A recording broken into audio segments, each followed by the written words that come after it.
Alors François Hollande le dit clairement dans un discours et nuance ensuite face aux journalistes. Explication ou pas, Jean-Marc Ayrault a eu tort de qualifier de minable le comportement de Depardieu.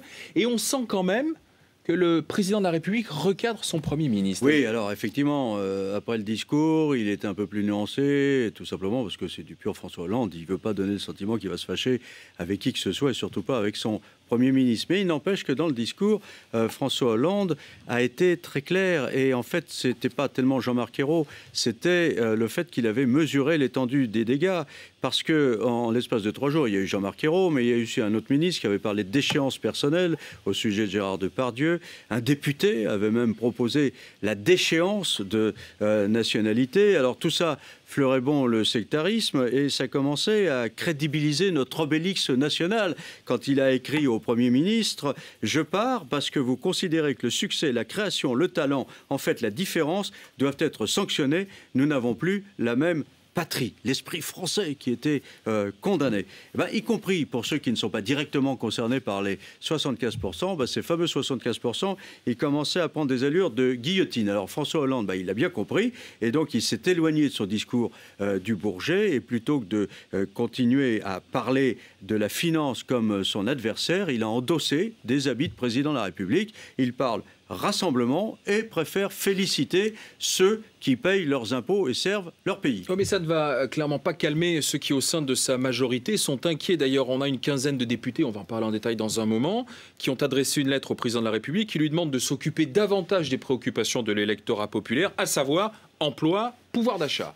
Ces députés, ils ont vu les sondages, ils ont vu aussi les résultats des élections partielles avec beaucoup d'abstention, et donc ils traduisent très bien le désenchantement de cette partie de l'électorat qui subit constamment les tracas de la vie quotidienne, et que le mariage homosexuel ou le vote des étrangers ne préoccupe pas du tout. Ils voudraient que la gauche s'occupe par exemple de leurs conditions de transport pour aller au travail, des fins de mois qui sont difficiles, même quand on est salarié, finalement, qu'on leur parle pouvoir d'achat, que l'on parle comme ça des conditions de vie, encore une fois. Et ils pensaient que la gauche allait se préoccuper prioritairement de ces dossiers. C'est pour ça qu'ils avaient voté François Hollande, et on leur parle mariage homosexuel, ça leur va pas du tout. Non, mais François Hollande leur a répondu que tout ceci allait prendre du temps, qu'il fallait être confiant, qu'on commencerait à voir les résultats en 2013.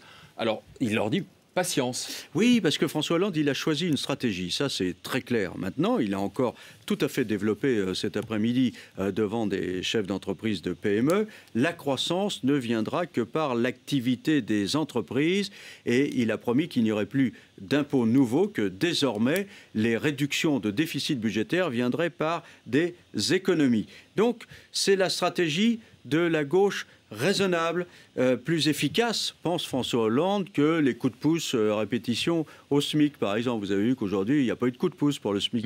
3 centimes de plus à l'heure, c'est franchement pas énorme.